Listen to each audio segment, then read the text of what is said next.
Chapter 1: Crop Production and Management. Introduction. Food is essential for the survival of all living organisms. The energy supplied by food is utilized for performing all the activities we do in our daily life. We get our food from plants and animals. Green plants are capable of synthesizing their own food. Animals obtain their food directly or indirectly from plants. Agriculture. Where does all the food that we eat grow? Have you seen farmers working in their fields or people working in poultry farms? These are the people who work every day to make food. The science or practice of farming, including the rearing of crops and animals, is known as agriculture. Agriculture includes soil management, crop farming, horticulture, and animal husbandry. Agriculture is the world's largest and most important industry. It started about 10,000 years ago and has come a long way.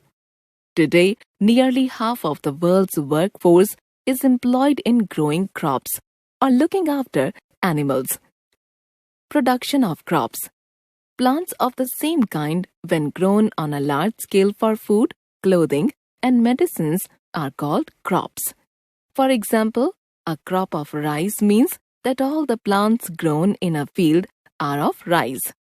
In India, agriculture is the biggest industry. However, India has a variety of climatic conditions. There is a lot of variation in temperature, rainfall, and humidity from one place to another.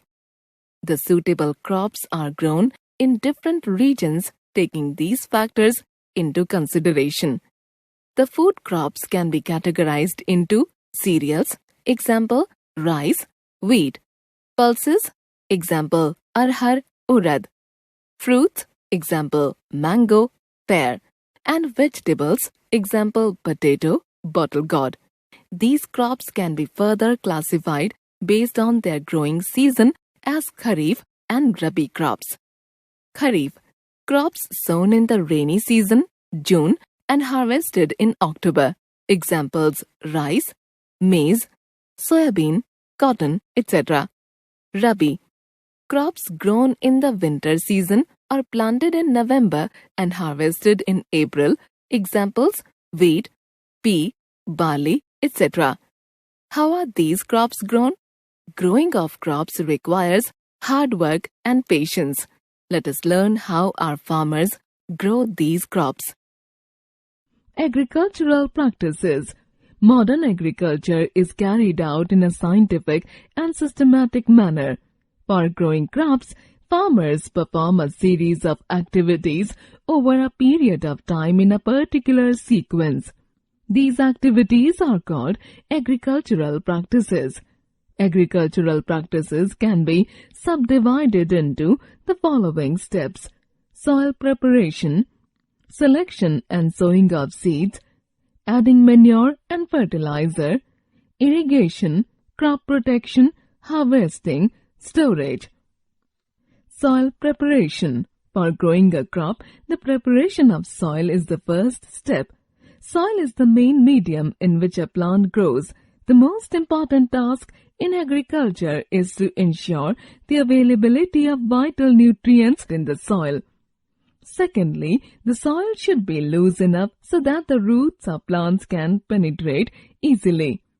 The loosened soil also helps in the growth of earthworms and microbes, which help to make it fertile.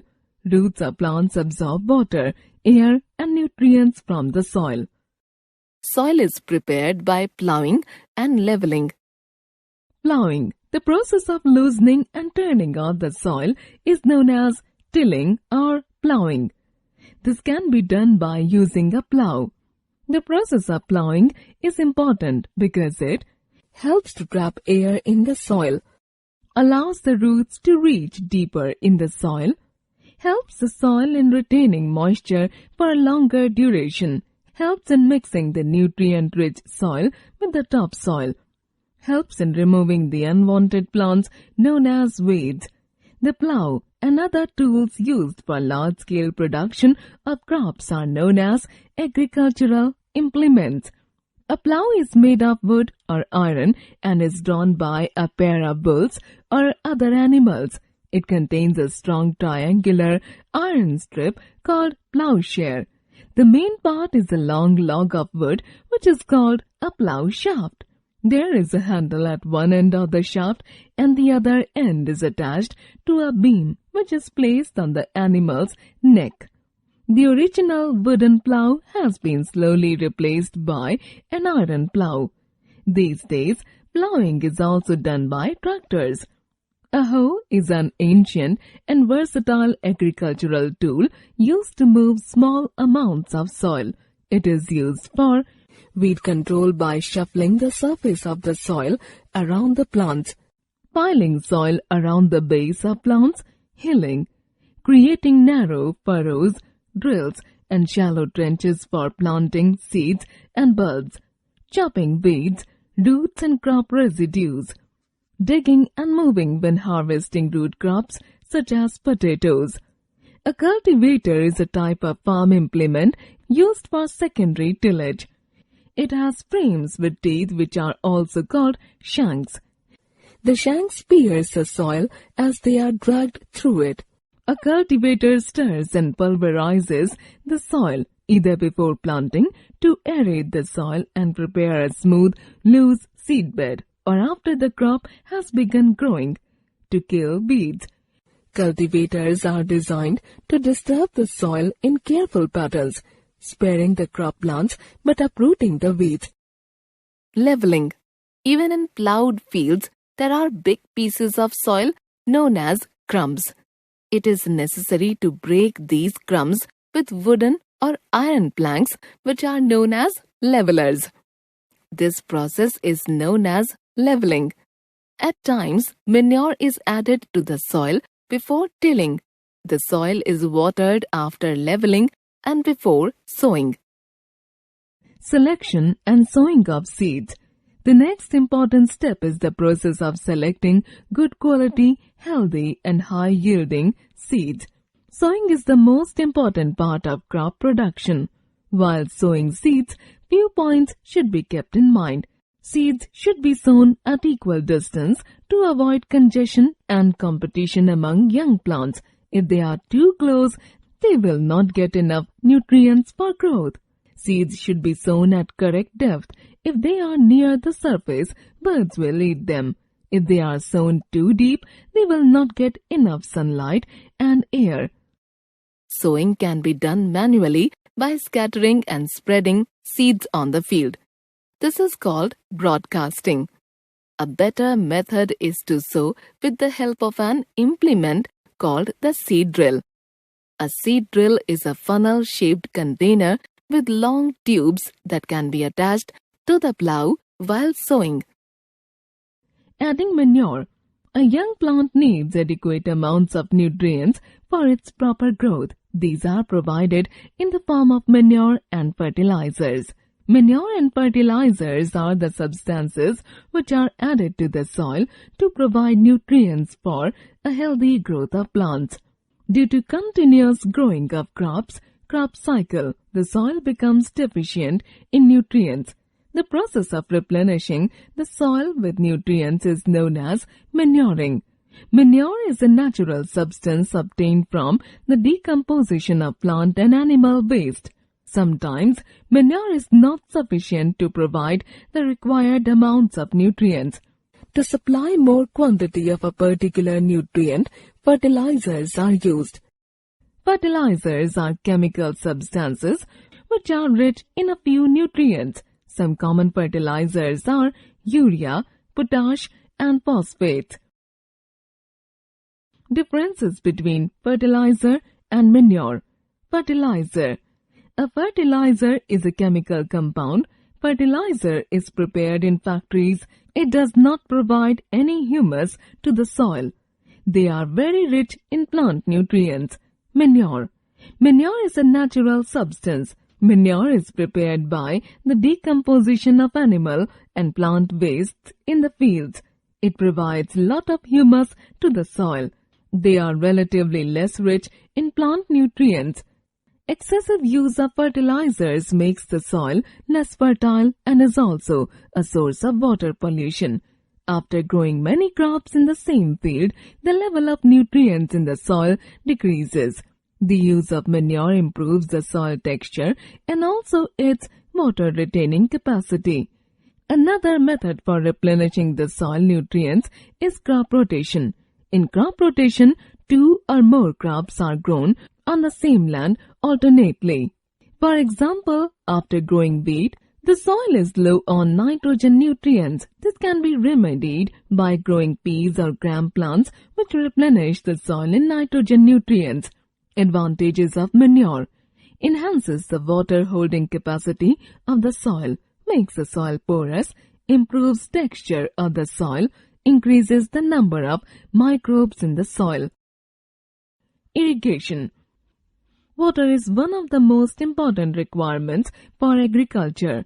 It is essential for the proper growth and development of flowers, fruits, and seeds.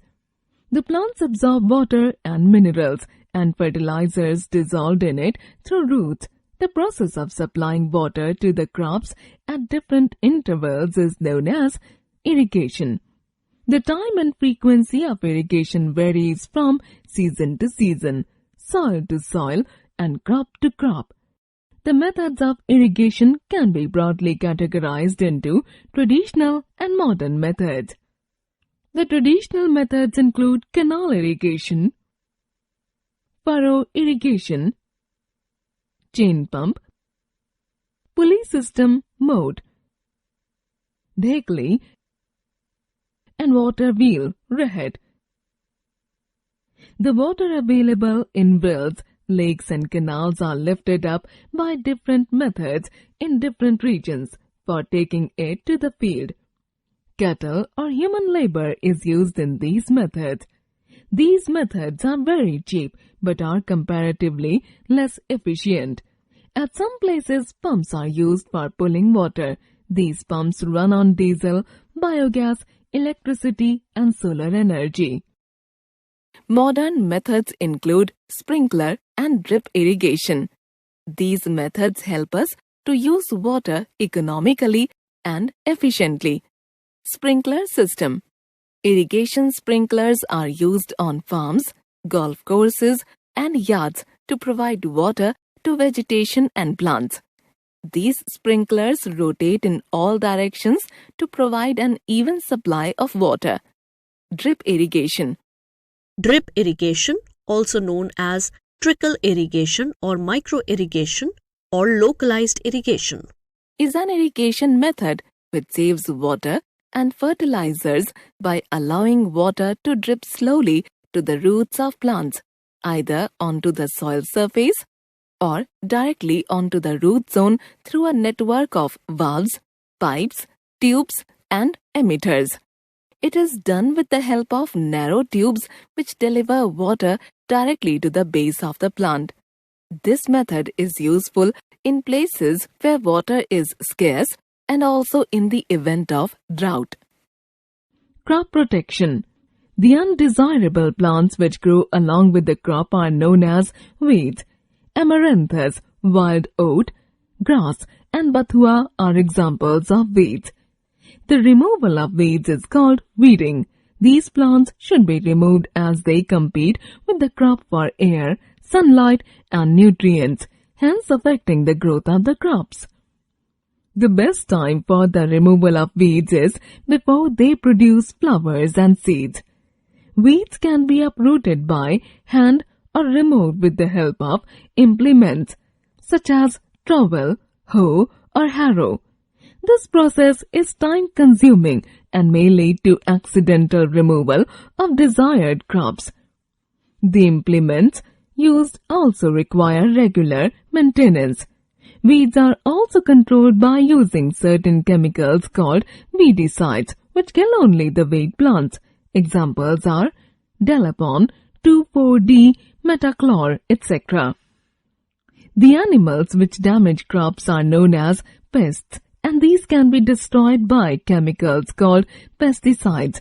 However, the disadvantages of using these chemicals are significant.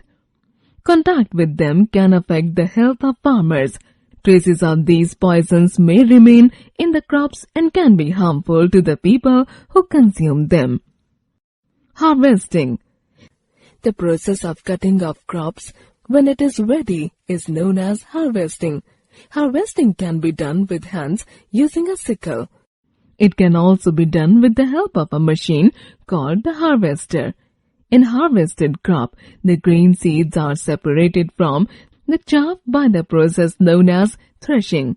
Threshing is carried out with the help of a machine called combine. The separation of grain and chaff can also be done by winnowing.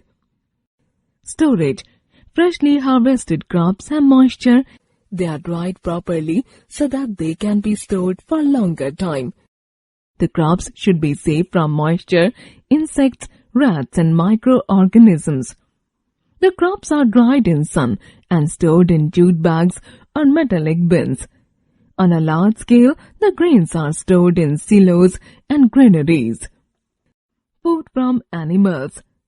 Rearing animals on a large scale for food and other useful things is called animal husbandry. Meat is obtained from sheep, goat, lamb, hen, etc. Fish and other water animals such as shrimps, prawns, lobsters, etc. are also consumed by human. Dairy products such as milk, curd, cheese, butter, etc. are obtained from animals such as cow, buffalo, goat, camel, etc. Eggs are obtained from hen, duck, goose, etc. The practice of rearing honeybee for honey is known as apiculture.